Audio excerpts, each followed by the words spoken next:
Well, I'm going to say that because as the only Druid there, basically, I'm not secret society, I'm just me. Your branch, isn't it? Yeah. but the reason why it was done, now they suggested that people who don't mind putting their names on stuff in a minute should do so. Yeah. So, I mean, I've done, last time I did, RM is me. So, you know that is me. But there were one or two people... That's right, Druids. Yeah. The main Druid was started by the people who had put the advert in prediction. The astrological magazine sells in all around England, and they got their members selling their fibres to become members of Druids. Yeah. And that's the main Druid groups, because anyone can get by buying a magazine, sending you membership, Yeah. But the reason why it happened, because there were one or two sensitive people who'd had, shall we say, health problems, who did get flayed alive, and also because English Heritage wrote the merits wrong. And so to stop that happening, that's why it went like that. It wasn't a conspiracy. Because the internet is wounded for a lot of people. Well, could Rollo... With the advent of recordings such as this, that can be transcribed by a professional shorthand, or anybody actually, we've got video that can be linked into the internet, so it's live feed, every round table meeting. It's supposed to be a public meeting, where the public, whatever faith path we choose to walk, people might behave, want to go to Stonehenge. And the issues that get brought up time and time again, get fudged over, being photographed is more important, various subjects become the focus of attention, and the real issues are dismissed, brushed away, and until we have proper accountability, the farce, frankly, that is the round table will continue. And I have been going to that round table meeting since 2008, and I've watched many good and decent people walk away in disgust with the fabrication that is the round table meeting. And we have the ability to do it properly, so that everyone can interact on the internet. She's right. We've got to put a bit more, raise our game more legally. Yes, try and use English. Also, accountability, maybe you can clarity, want to draft the letter. We all know what. He's actually on the round table. Rollo was there the day I arrived. I swore I would never go, but I went on behalf of 3 or 4 other groups because I did tell Martin Swift, the inspector, when he was there, if I go this far to a meeting and somebody behaves that badly, I will call another police if you're not going to behave, because people have been threatened. It's been disgraceful. What, in the round table? Yes, and the information that comes out of it doesn't make any sense. It's not clear, it's not transparent. Rollo comes from miles and often in ill health to go there and represent, and it gets disregarded. It's the most disrespectful meeting. Well, that's why, with all due respect, let's not waste any more breath on discussing the inadequacies of the round table. It's because of that we're here having the truth and reconciliation. We should suggest to the I think people we've that are agreed. not here that we introduce live accountability to the people. Well, they're going to get a copy of this feed. Claim they're representing us, So and I claim hope to they be watch it. liaising with people representing us. Okay. Because out of a liaison and a conversation, there should come resolution, and there never is any. Sure. How many years have you been asking for various things? I would also like to say, I mean, there's no point asking a stone for butter, with all due respect. You've got to ask for butter from a cow. Yes. And the round table constitution legally for some of the issues which we can discuss at this forum. Yes, so let's move on and discuss. I would like to say, if I may, Thomas, that over the years, the round table has achieved things, but often it's taken several years of coming back. It is worth doing. And so if people just turn up once and suddenly they come up against an official, it's worth. I've been going since 2008. But all sorts of things have happened. Changes have been made. Since 2008, since I've been going, what have we accomplished? Out of all the people, well, we still have the summer solstice access and so on. And a square of handkerchief out of I think our friend at the back, acres. hello, our friend at the back's been very patient. It's still about the round table. Okay. And basically, as far as what I can see from the round table is, I mean, a really, really simple request. Can we vote on whether people can light incense sticks and smudge sticks, right? We were told that we couldn't have a vote on whether people should be allowed to light these things or not, because they have the authority to do it. So I wonder why we are even going and talking and discussing these things with people that do not have the authority to make any changes anyway, unless they go and ask their superiors. Why can't their superiors come and face us and talk to us face to face? Well, I think they should be here with all due respect. That issue has been changed and now smudging is okay. Yeah. To our pagan rights. Okay, I heard well, what it you is, said. yes. Yeah. Rollo, can I just welcome somebody who came in to the meeting and sneaked in, who's come all the way from the Lebanon, is that right, to be here with us. So, would you like to introduce yourself? There were a number of people before you came. My name is Sheila Abdalian, and I work as reporter and PR. And in connection with Dr. Clow, I'm very much interested with the events going on, and I had done a study myself about Stonehenge, that there is a parallelism between Stonehenge here and another place in Armenia. There is the same thing called Karahum. So I prepared a small research, and if you're interested, tomorrow we'll elaborate on it. Yes, because Sheila is originally from Armenian descent. Her father was Armenian, who survived the terrible Armenian genocide done against the Armenians by the Turks at the time of World War I. And Armenia is a very sacred landscape with similar ancient monuments to Stonehenge, ancient pagan monuments. So we'll be learning about that tomorrow. So thank you for flying all the way from the Lebanon to be with us. And I don't know, in the Lebanon there are also some quite sacred pagan temples at Baalbek and others. Some of the scholars of the pagan community of Britain have been over there to research them and document them. Are there any, have you met in the Lebanon anyone like us discussing pagan access to these sites? No, unfortunately, no. Well, maybe we can encourage you to create such a thing, because it's the homeland of the Phoenician people. You would like to come here? One of the theories about the origin of Stonehenge in the 18th century was it was built by visiting Phoenicians. Many people say Stonehenge was Egyptians, ancient Egyptians. They helped with the design of Stonehenge. It's very similar to ancient Egyptian architecture. They got over architects. One of the theories is they got architects from Egypt to help build Stonehenge, because it took about a year or so to walk from here to Egypt. You know, about 18 months, you know, walking. So they used to walk back and forth quite a lot, trading and all that. And they asked us to one of the main theories. Yeah, well, there's a lot of similarity with the dovetail effect on the roof, around on the roof, the dovetail effect and stuff. Yeah, I think Did this lady from Holland mention Holland, as you say? There is a Druid from Holland. He comes and works with me at all the eightfold side of the rituals. He brings himself over from Nijmegen to work with me on a regular basis. I couldn't quite hear where she is. she's from the Lebanon. Lebanon, I thought she A bit said further than Holland. But one thing we do know is that Stonehenge was an internationally important site. Does this meeting have to end in 45 minutes? Because we want number 2 out of 6. Yeah, quite. We're moving on rapidly. Thank you. Now I want to move item 5 up the agenda, which is the question of an apology for the Battle of the Beanfield itself.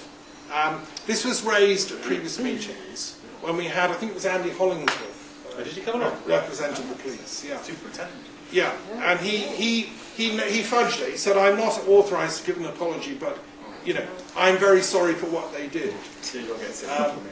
And I mean, would you like to comment on this? And have you researched the events of policing on that day? No, and it's well before my time. And In this book is documented what Can I happened. go on with it, yeah? What's that? Thank you so much. Well, go on then. Carry on, Christian. Yes, I'm going to give a very similar reply to what Andy Hollingsworth would have given. In other words, I'm not in a position to apologise for other people. From what I've seen there, it looks pretty horrific, but I wasn't there, and I wasn't on the other side or either side of it. But all I can say is I'm so pleased in the way that things are more peaceful than they used to be. Yeah, less lead poisoning, that's why the violent crime it's amazing, isn't it? 26% since they banned lead in petrol across the whole Western world. Yeah. Violent crime has come down 26% across the whole world. Yeah. Western world, since they took lead out of petrol. Amazing, isn't it? So, when you trained as a policeman, Christian, did you study events like the Battle of the Beanfield? Were they part of your curriculum as what to avoid? No. not specifically that one. But my training and my general approach to policing is to try and resolve issues in a peaceful manner as much as possible. And that's why I think we have more peaceful solstice and open access than we used to, because of that. When I brief the officers on the summer solstice, the whole emphasis is about it's about understanding each other's cultures, about tolerance is the wrong word, but what I mean is about an acceptance that we all have different views in life, and that's okay. And I encourage them to treat it as a special event for a lot of people. Can I ask a question? I find it cool. Well, it's this business about institutional responsibility, because heads of police change and so on. What would it require for the police ever to apologise for anything, and do they ever apologise? They do occasionally apologise for things, don't they? Because there has been some public apologies in the past for various different things. Can you quote me one? I think probably Stephen Lawrence one have had an apology over thought, and something like that. Okay. So it's not impossible for an apology for the Beanfield to come forward. But what I'd like your help with the is head of the police force, Her Majesty the Queen, apologised for Ireland a couple of years ago. She went to Ireland and apologised. Yeah. Then the Irish Prime Minister came over this year, first time. Yeah, they're chums again. I'm hopeful that people will. 30 years next year. Oh, well, next year. I'm hopeful that people will see the change of culture in the police and see that as a recognition that things have changed, and things have changed because they needed to change. You'll find my approach may be quite different to what a police officer's approach might have been 30 years, and the people, local people who know me and know my colleagues will hopefully have the same approach. And I know occasionally we need to move people off the byways, and people don't like that, but we have to, as a policing, we have to do things that people don't like sometimes. Sure. And there is, am I right in thinking there's a code of ethics for the police? Police college issue a code of ethics, which they have to adhere to now? Thomas, come on. Oh, I mean, I'm just asking, is there not a sort of code of ethics? What? There's law, which is PACE, And law. the Police and Criminal Evidence Act, 84. But our Chief Constable has a number of principles that we work to. And that's very much around working for the community and around... Well, can you have a word with your superiors and put the word out that that community who were beaten up and trashed at the time of the Beanfield still would like an official apology? I've already, that's why I was trying to attract your attention. Oh, I see. Well, you Some have of us the have floor. been doing all this, Thomas. Okay, go. What did you get out of interest? Very interesting, very polite. I had a letter from the Minister of State because my own MP in Plymouth is very interested in this because I do a lot of traveller work down there, and she's very interested in this. And she got a very good written answer back from the Minister of State in principle, because of the Hillsborough situation, because The Hillsborough is after the police mismanaged it. Yeah, hang on, Will. That's ongoing, sorry, Hang on. We get things wrong. Yeah. Yes, We all get things wrong. Let's just finish Lewis and then we've got 2 People points did, here. Will, because people It's a very didn't... difficult job, I Yeah. must say. Yeah. And I have to express an interest because I had a detective chief inspector in the family, and I do sit on the Devon and Cornwall Police Advisory Board. And I was advised to do it through my MP. I got a message back from the Minister of State, which was as a political answer. Chris is quite right. Nobody now can talk about it in an apologetic manner because the people concerned have either died or retired or moved. What I can do now, and I'm considering after this, was I will put in, and I can do that. Which is a police complaint. Which is not necessarily a complaint. I want to ask why there was no public inquiry. That is all I'm asking. Okay. That's all I need to ask. No, Stonehenge, the Beanfield. There's never been, apart from this forum, it's completely ridiculous. And there are now news afoot, and in fact I know the BBC are interested in that, and they're talking to the Pagan Federation about that at the moment. About holding some kind of toolbox. Yes, to go through the proper channels. Which is what we've got to learn to do. is to go through IPC, proper what does that channels. stand for, that acronym? Independent Police Complaint Commission. IPCC, Independent Police Complaint Commission. So they will look back and Right. see why, with all the evidence that was, how it was handled, Whether that was handled correctly, as Hillsborough, as Stephen... Right. And there was no time limit on that? No, there never is. Yeah. Not if there's justice. Well, I strongly support that. There should be such a body, and I'm willing to work with them. These two gentlemen have had their... Sorry. I've got three things on that. So first of all, it was Thatcher was in charge in those days, and it came from the... You know, she once said a year later, we're going to stop all such things as a convoy. You know. And she'd obviously seen secret pictures of what was going on at the festival, and she hated us all, and it was scum. Crusty. That was a new word, wasn't it? Crusty was the new word around. Second thing is, I've seen somewhere there was a bit of the police briefing. It's the anarchist convoy. They've got guns, and then the police were ordered to charge in the field. It was a grass field. We had all these buses with sticks. Was the only weapon. They had to charge buses. You know, I could have just driven my bus into another bus with 6 policemen smashing it and squashed 6 policemen easy. You know, they must be dead scared, the individual policemen. So the actual, I just thought, whoever gave them that orders, you know, why weren't they using bulldozers? Did they really want a policeman to die so that they could then really wipe out all the new... Were you there in the field? You had a bus there? Yeah. And you didn't squash the 6 policemen? No, but I could have, and I was a young Liberal, you know, there were people there who'd been through the system as Borstals and all of that and were fed up with it all, you know, and no one did kill any police. So maybe there was, we sacrifice a few foot policemen and then we'll really get to wipe out the whole convoy and all that, everyone else. We personally know a policeman who was there, and he has told David and I that he thought and was told that there were guns there, and he is quite devastated by what he experienced. Yeah, well, driving so there, it's people saying there's more people Everybody ever seen. was manipulated. We knew it was an ambush likely to come, so hopefully... Anyway, the third point is, come 1st of January, it's 30 years on, there's the government papers being released after 30 years, aren't they? Whether they'll release these papers or they'll say, oh, actually, we can't, it'll be interesting It'll be interesting to see the calendar discussion. You know, if they do the papers, what comes out, and keep an eye on that. Did Thatcher say, right, do it? Now our friend here, Well, what I was going to say is, whilst obviously it is incredibly tragic, a huge amount of tragic things have happened in this world, and the one thing that I've learned from my divorce is sometimes you don't get the apology that you need. And actually, if we're moving forward better, if communications are open, and if we can all look to move forward in love and in light together for the better, rather than fall out over something that, you know, did happen 30 years ago and was awful for everybody.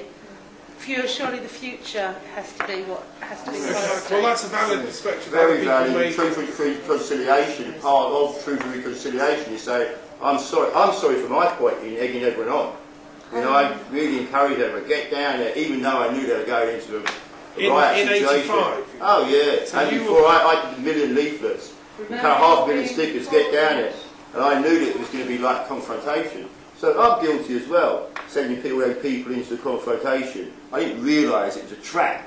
You know what I mean? I thought it was a bit bargy, I didn't realise it was a proper planned trap by the police. But you thought there would be a confrontation? Oh, it was obvious. I never met anyone who regrets going there. Everyone said, oh, I wish I'd been there, because it was like the sort of, it was the last stand. Turning point. Do you believe in what we're doing or not? Custer's last stand, yeah. As a Druid, we're supposed to see and judge both sides of an argument to be able to judge it. So I tried to put myself through the policeman's eyes in this situation, yes, and I'm privy to the knowledge of a local journalist from Marlborough who was on Potton Hill where the convoy started. And he followed behind everybody in this wave of destruction that ended up with the Battle of the Beanfields, where vehicles have been damaged, pubs have been wrecked, people have been robbed, all sorts of terrorism has gone on. And he told me in private, and he said, by the time the police corralled him into this Beanfields, which was actually away from Stonehenge, am I right, Nick? Yeah, I wasn't there. The police were so fired up with the whole thing, and so were the travellers. The prep talk for the police was disgusting, man. The opposite side, sorry. The prep talk for the police was absolutely disgusting. I heard a policeman told a friend of mine, blah, blah, blah, the prep talk. And they would go there, beat them up, and the prep talk in the morning of the battle. It was the police. I feel sorry for the local police. There were local policemen in tears. It was 20-mile wave of destruction from Potton Hill at Marlborough that this civilian journalist from the Marlborough tower. So you're saying the convoy itself had caused that destruction? Well, yes. So some of the elements on it were out for trouble and causing public disruption. I don't know if it's in the book. I haven't read the book, unfortunately. I think you need to be careful what you say. This is privy from a journalist who has now retired. Really? Well, and I'm only relating his words. He's not biased particularly. But one works on the but the police don't.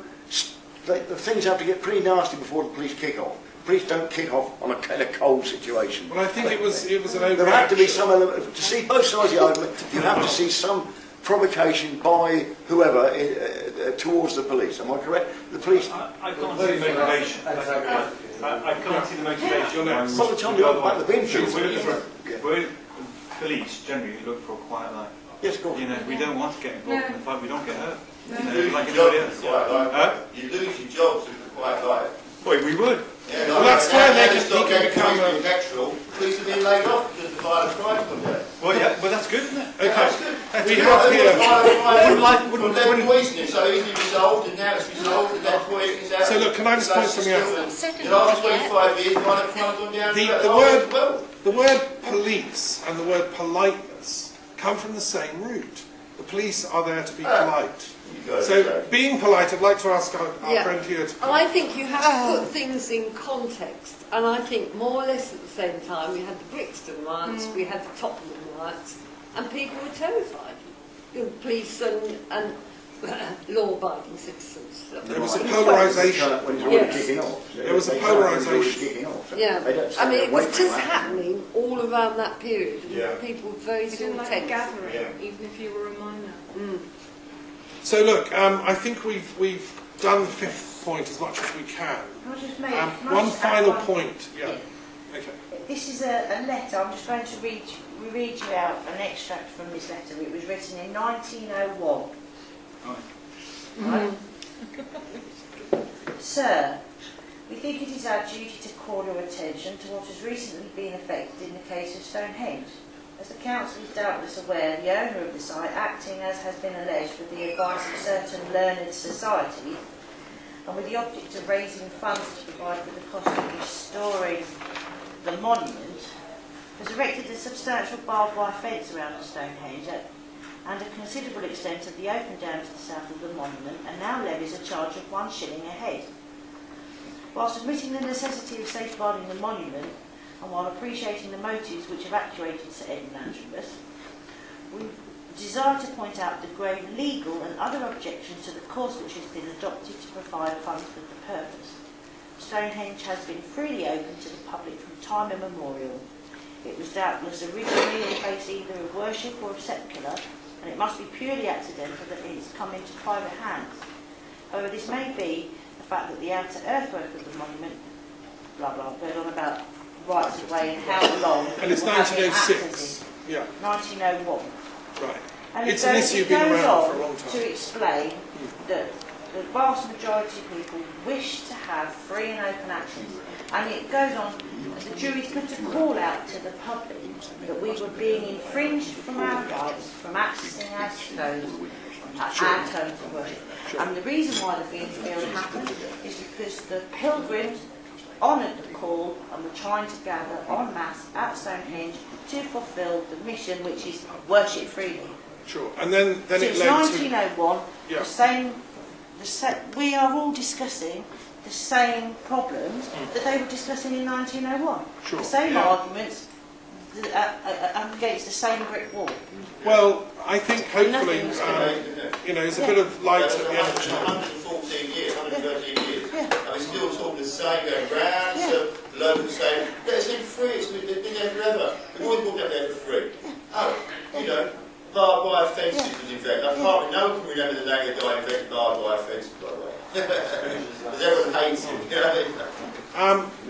Before you go, Dougie, whilst we've still the policeman in the room, Shamini was telling me something about an incident that you experienced as a pagan.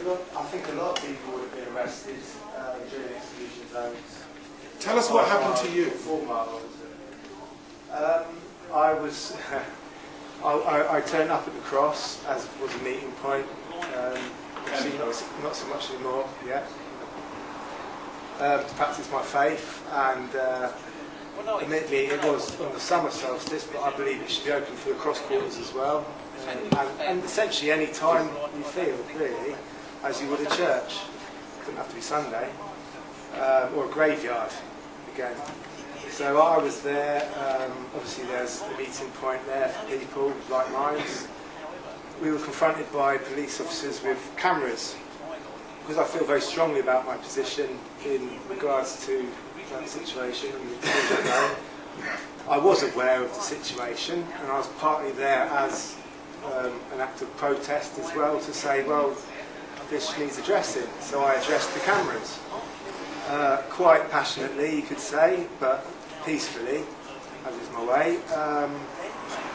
But then this was come down to court, and I was very proud to get 150 yards away, and I would have made it if I was on my own, I'd like to say. But as sun came up, you know, I was 150 yards away, and ended up in the police van off to Salisbury or Warminster.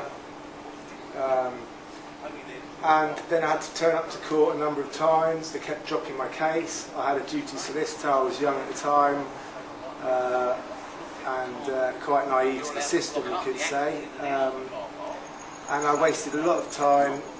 I had to take a caution, essentially, which I still feel very annoyed with and frustrated, because it's like stabbing myself in the back, really.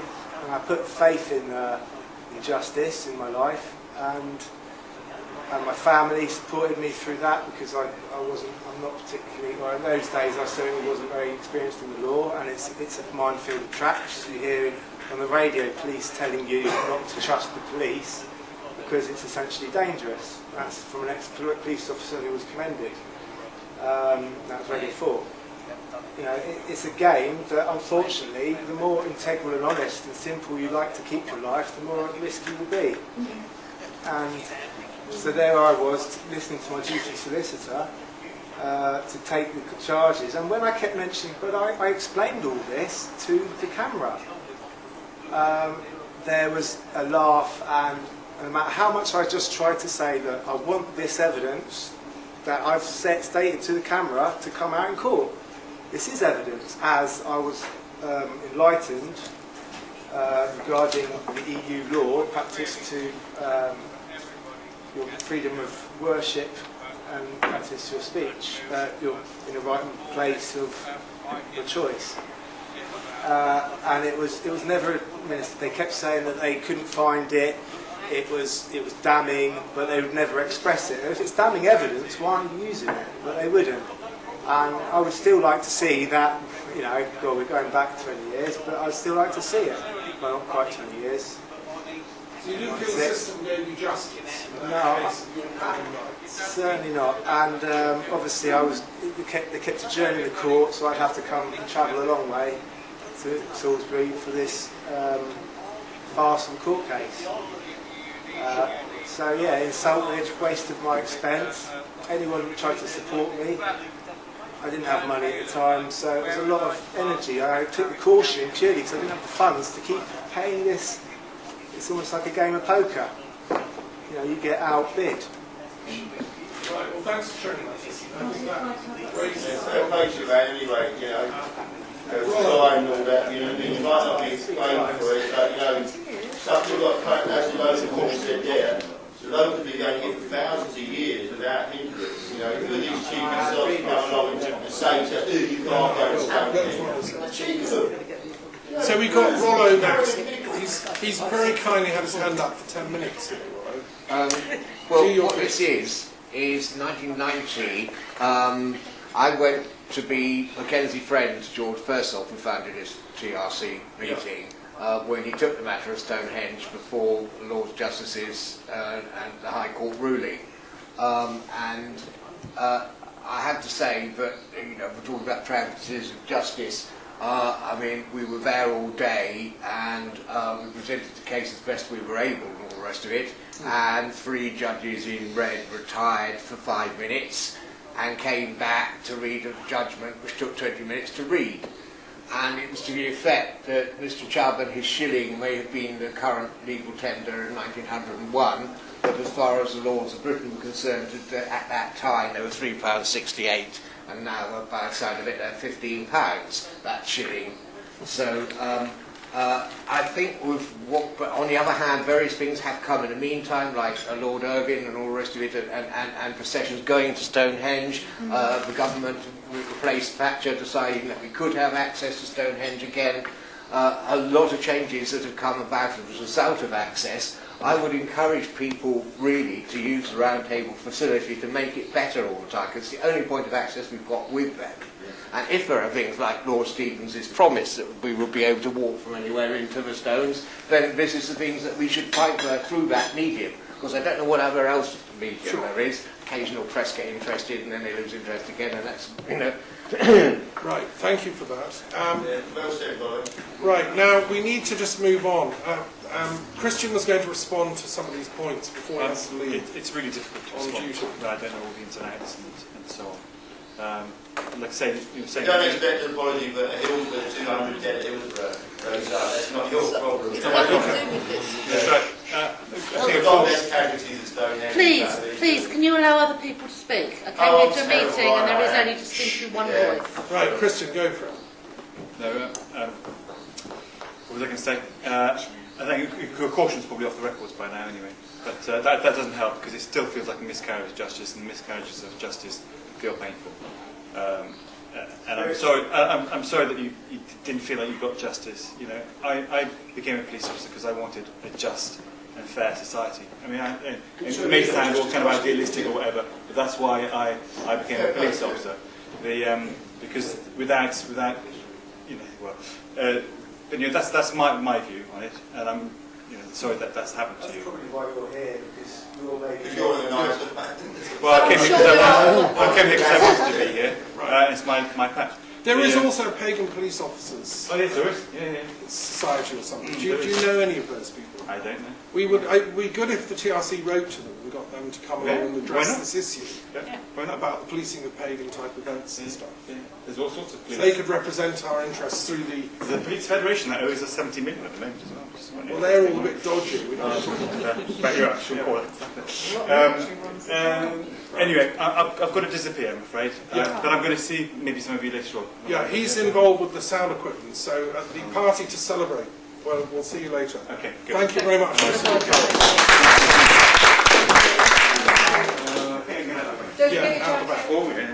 So look, we've got two other things on the agenda. We've got half an hour to finish them. That's fine. I want to just raise the issue, and this is where maybe Shamani can address this, about the idea of a spiritual pilgrimage centre, an actual building, which would be comparable to but different from the visitor centre. Ever since the visitor centre was proposed, I used to sit on the round table and obviously we're having these meetings. I think we've agreed around the table there's nowhere really for spiritual pilgrims to go. We heard from our American Indian practitioner that, you know, you just feel like you're in a tourist trap and you can't really do the ceremonies. So what we're campaigning for long term, and this came out of all the meetings, 35 meetings, is some kind of permanent site within the Stonehenge landscape, probably on National Trust land, where a pagan sort of retreat centre, a pilgrimage centre could be set up, which would have facilities for overnight guests up to 3 days, which was the old Druid thing, you can turn up and stay for 3 days. They'd have space for conviviality, you know, a fire, for storytelling, the bardic arts, music, kind of, and for in-depth sharing sessions, because it would be a very interesting place. People would be coming all over the planet sharing their own views.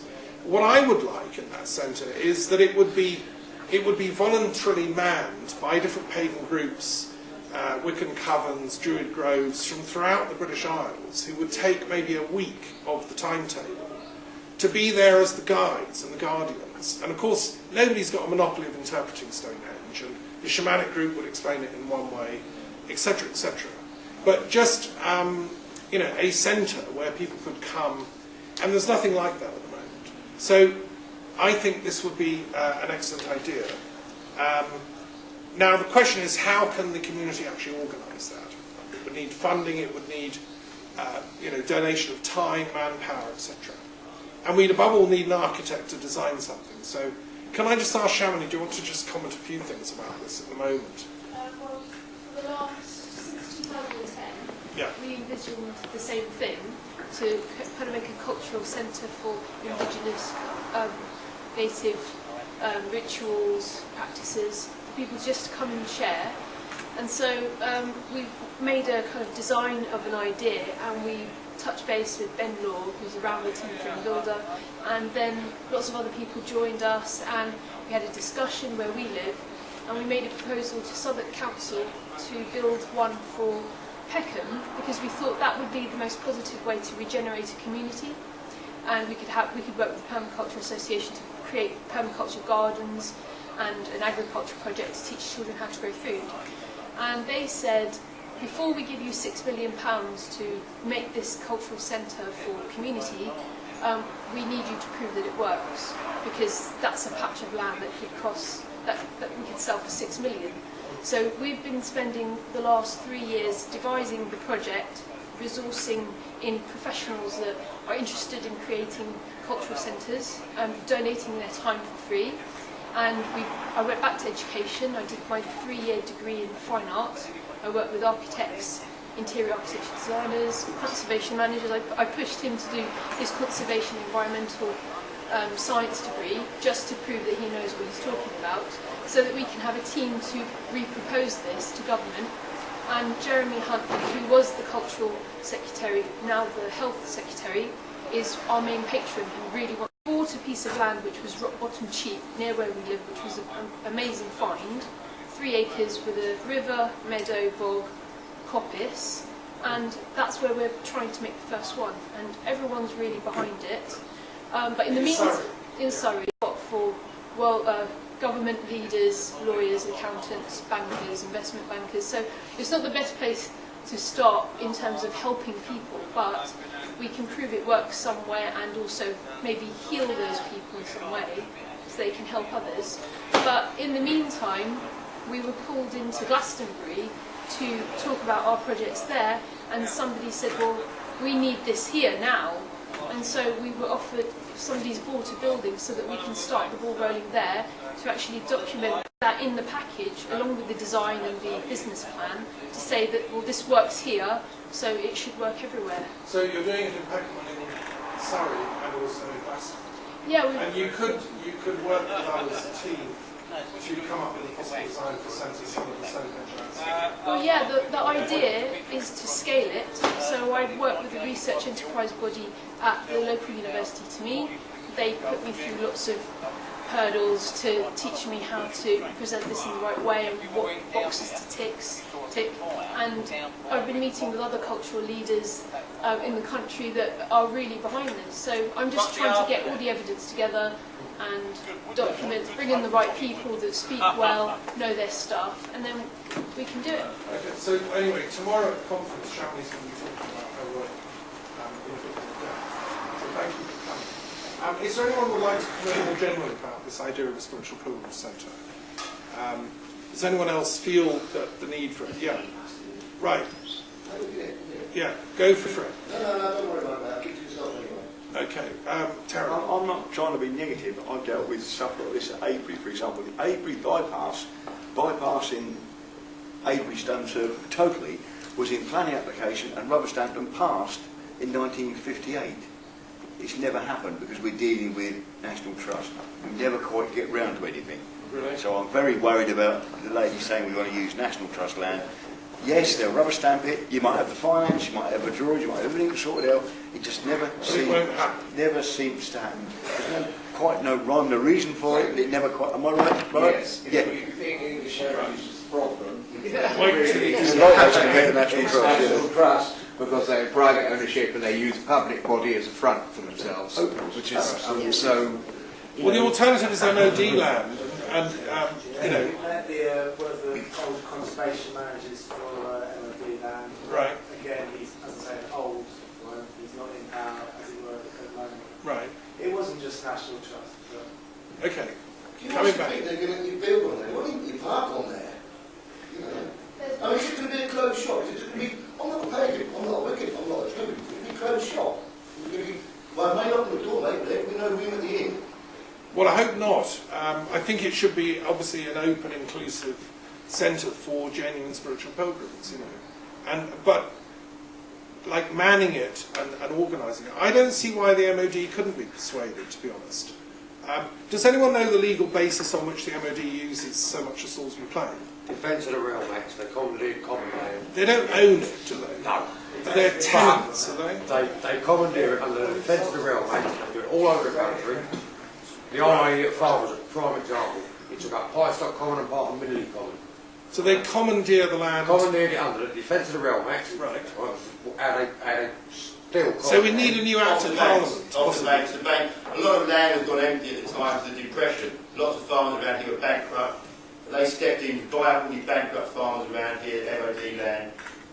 That's where we are with the MOD land around here. So they actually bought it, you think? Well, I'd like to say it's not exactly commandeered under the Defence of the Realm Act. They just bought it outright. Yeah, they've done some deal like the man's saying, you know what I mean? Like, they keep holding it until bankrupt farmers all around this part of England, and to stabilise the banking situation of the farmers, they all use swathes of land around here. Right. Something I read it for yesterday, it all belongs to the Queen, so you can have to take it back in times of war. Yeah.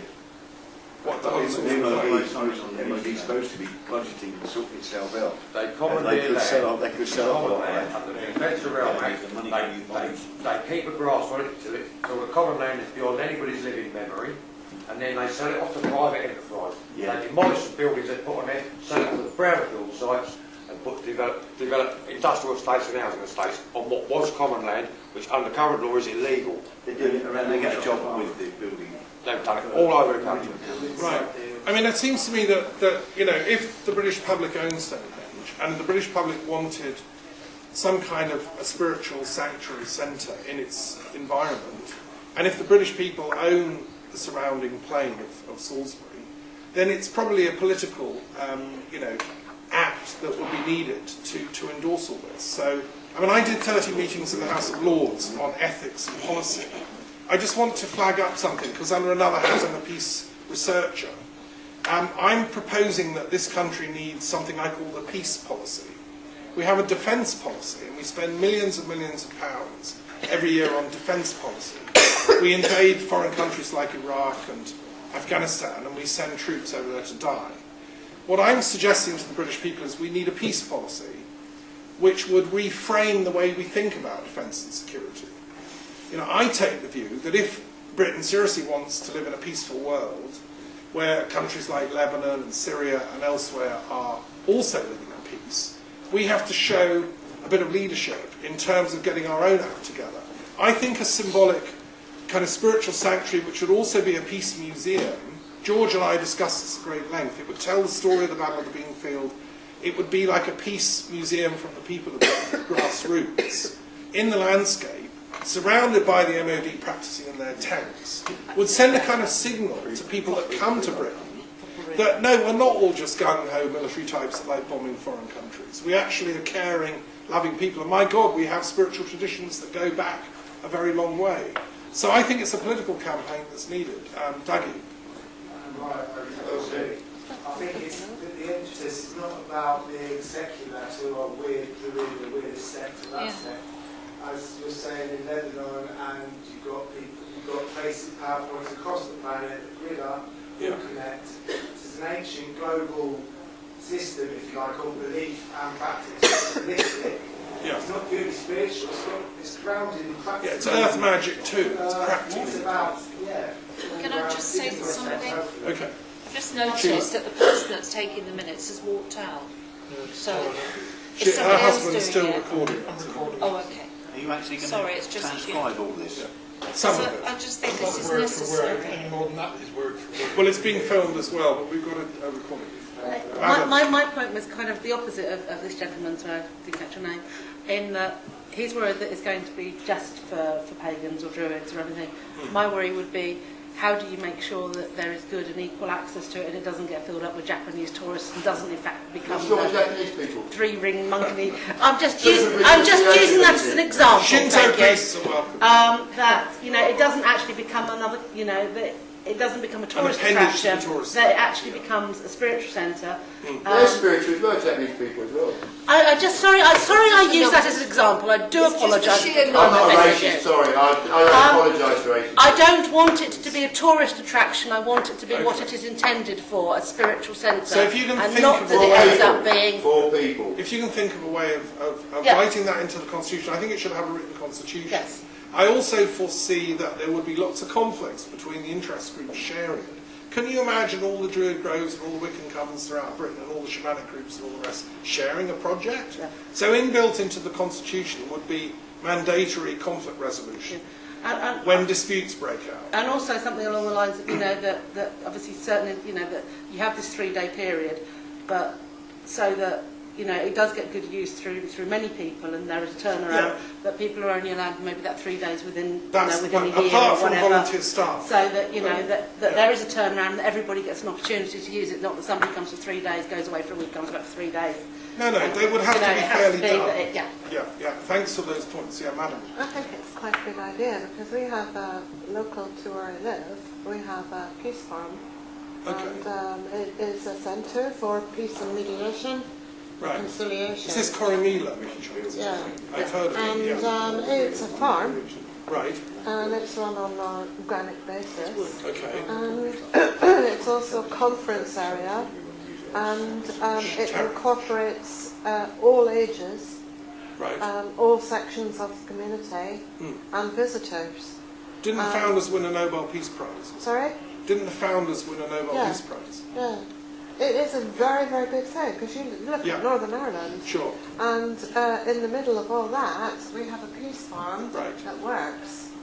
I'm aware of the importance of peace, and inspired by the work we did at Stonehenge with George, I then went to Holyhead and founded the Truth and Reconciliation Commission for Britain and Ireland, which also meets in parallel to this group, which I've written up in the book. And, the recent arrest of Jerry Adams and so on, the thing is in danger of kicking off. But at least in Ireland, there's an awful lot of people who've stood up for peace over the decades. And if we got this Stonehenge Spiritual Pilgrimage Centre together as a peace centre... The only reason that it's worked is that people have had enough. I don't think here, they've had because enough. they haven't had enough. And they are quite apathetic. I think it's quite a small number. I think on the one hand, you've got corporacy, and you have all of this let's take this over and make a buck out of it kind of thing. And on the other hand, you've got people lying back saying, I don't care what's on EastEnders. And, and then you have this pocket of people who are actually really caring and despairing. I don't know about despairing, hopefully not. Well, we've always been a minority, the people that are prepared to stand up and get on and do the spiritual work. I think even in the ancient times, they're probably a minority. So, but thanks for sharing about the Coromila. That's a very good example to hold in mind. Any other similar examples that we could log and be in touch with? If you think of them, get in touch with the kind of centre for the Truth and Reconciliation work is in a castle in Scotland. The address is available. The byway for years acted as a sort of spiritual centre. Yeah. It took all the way through 2008 and most of 2009. As a drop-in centre with people I on was the parapets. Sat there in a tent, on and off. Sometimes split between the doors, sometimes back to the drove, sometimes over the thread. But every time I lit a fire on the drove at night, you get people fall over. And you sit down and have a chat and Muslims, Hindus, Sikhs, Buddhists, you know, just about any and every religion you can think of. Come along, sit down by the drawn by the fire. They're attracted by the fire, you sit down there and have some really deep philosophical and spiritual discussions around the campfire. It doesn't need a room. All it needs is a place. Yeah. A fire. Well, that's what I'm suggesting. That's what we want. I mean, it'd be nice to go somewhere out of the rain as well. So I'm suggesting there'd be a little a wood-henge type structure. Yeah. But the fireway was brilliant. Yeah. Now if you go and light a fire up there at night, chances are you want to get the police around to pull up. They'll be taking pictures of you as they go past, just to see who you are.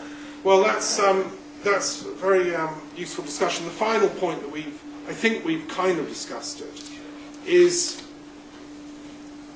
to what extent the visitor centre could be amended, developed. I mean, they've got those little huts they're building. The Centre for Ancient Technology in Dorset is giving them advice on the little hut things.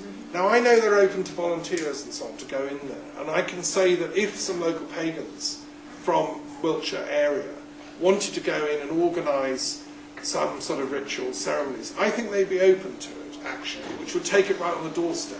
Well, they offered us this quite a long time ago, right? And the argument against it was we didn't want to become part of a Disney theme park and become a tourist attraction, but at the same time we all want to have our open access any time, day or night to go and I just think that if you had one of the huts, and it was the Druid hut or whatever you want to call it, it would get you a toe in the system, which would make it more likely that you get the bigger issues advanced. But it's like Druid Lodge, you mean, that one that built especially for things to do there, all that years ago, by donations from Druids years ago, we built Druid Lodge. Where was that built? Right near Stonehenge. It's probably yeah, 1860s. That was built for horse racing. Well, you know, I just sort of talk about building a site there. There's already one that's built hundreds of years by Blaze people and all that, by donations from various people. And it exists already. Yeah, I don't know the site. It's another issue. Well, Druid Lodge is very about a mile from Stonehenge. Yeah, I think I've passed it and I've seen the site. Yes, it's a well-known landmark. Who owns it, do you know? Guinness family. Guinness family, but it was originally bought and set up by people from, for this very purpose we're talking about. Really? So it could be reopened somehow. Okay. Well, do you want to take on board the communication with the Guinness family and see if we can get it? That'd be great. Thank you. We're coming near the end of our allotted time. Is there anyone else who hasn't spoken? We've got a sort of 2-hour break, then we're going to come back with some music and entertainments this evening. Is there anyone who wants to make a burning contribution that hasn't done so? Now's your chance to speak. Terry. I had a finishing piece. We're all very, very busy talking about Stonehenge. Well, we can confirm how many people could you have put in this room to discuss Stonehenge, say, 25 years ago, or maybe 30 years ago? Very few. In comparison to the number of people today who are interested in coming and discussing and helping and joining in the conversation. I know, for example, when the first open access to Stonehenge happened, I had 40 people at Amesbury, for example, for the summer solstice. I'm now getting 500, i.e. we have a phenomenal growth rate. Yes. And we're talking about what we wish to do at Stonehenge. As a slight underlining, places like Anglesey, Nine Ladies in Derbyshire, Men in Toll, and so on and so forth. There are people now in regular communication with me that work all these temples at the Eightfold Cycle and even the Four Moons as well. They're becoming more and more and more. And if we set a reasonable precedent here at Stonehenge, because these other sites belong to National Trust, we can then pass that information on. This is how things work at Stonehenge. The various things, the policing, toilets, and the security, and blah, blah, blah, blah. If you suddenly get 2,000 people turning up at 9 Ladies up in Derbyshire for the summer solstice, then National Trust have some sort of idea about how to deal with it respectfully in relation to the type of the people that are going to be turning up there and their wants and needs and so on and so forth. Right. Well, you're doing great work in Avery, and I'm sure that's valuable. I'm hoping to raise the standard and set a precedent for when I'm not there anymore, so to speak, physically not there anymore. And the groups I'm working with are working towards similar situations at 9 Ladies in Derbyshire. I've been in short discussion with the guys who work up on Anglesey, but there's more to come, so to speak.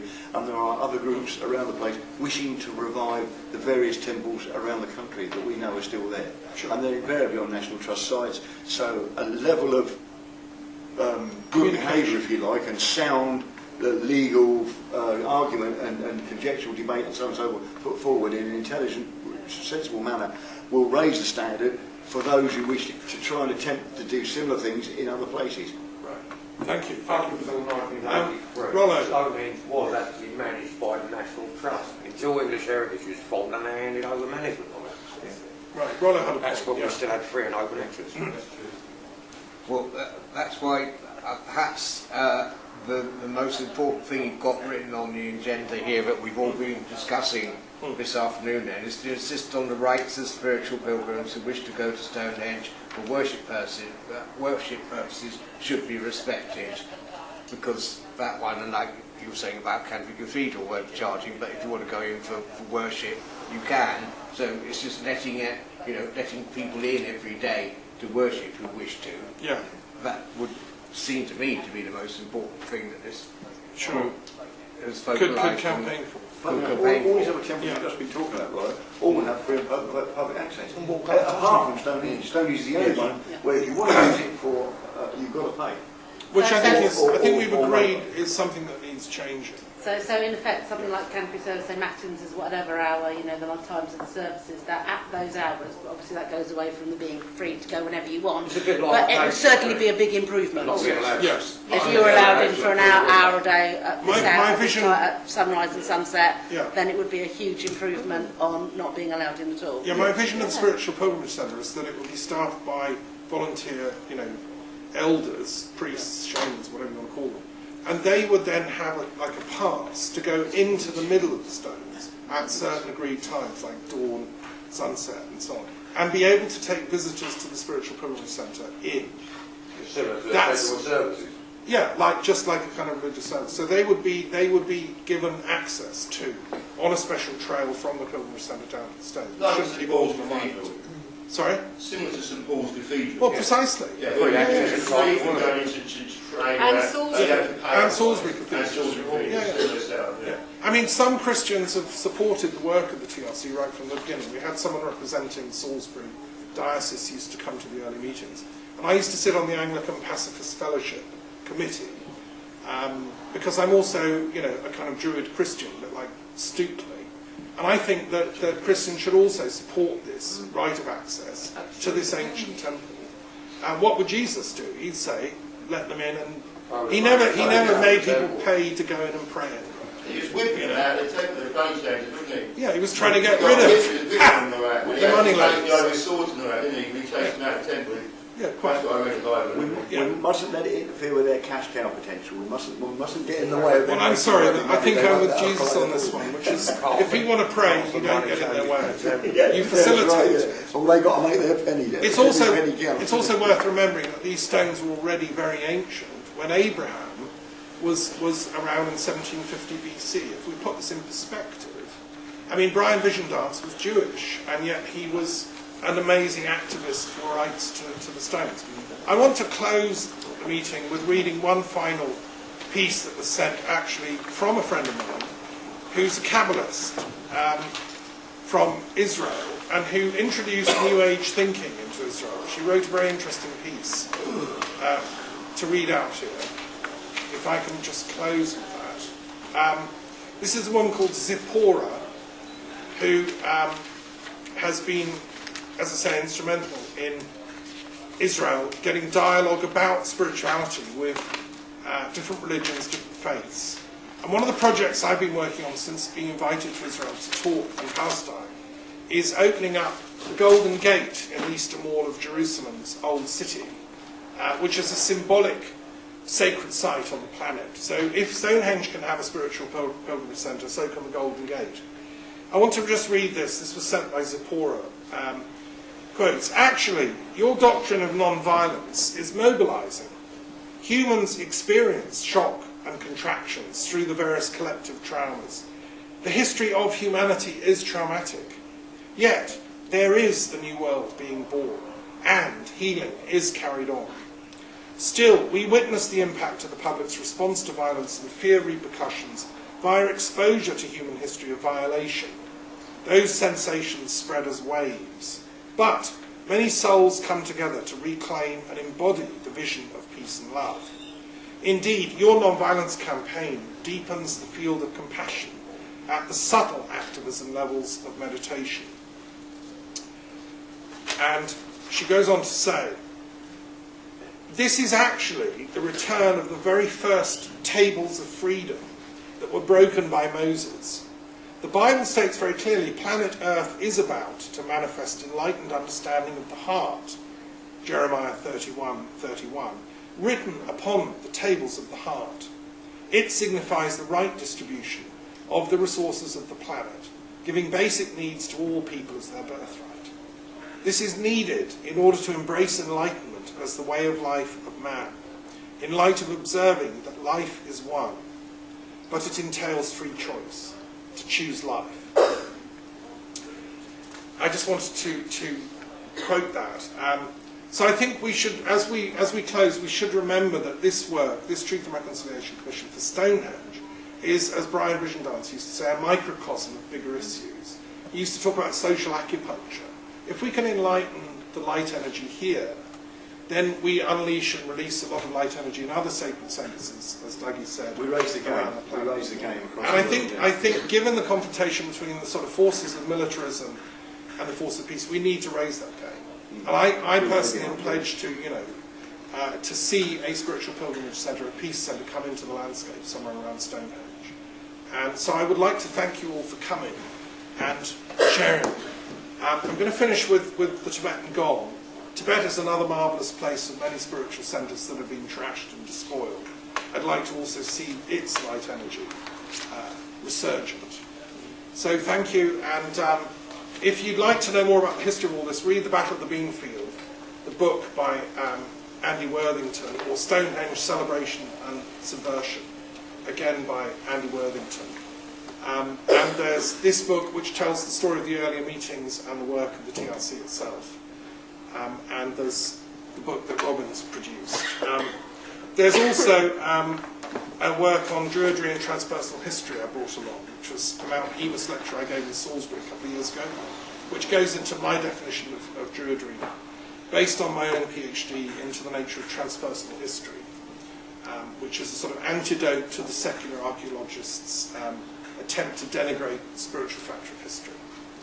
Okay, we'll finish just with a little reflection, a quiet reflection.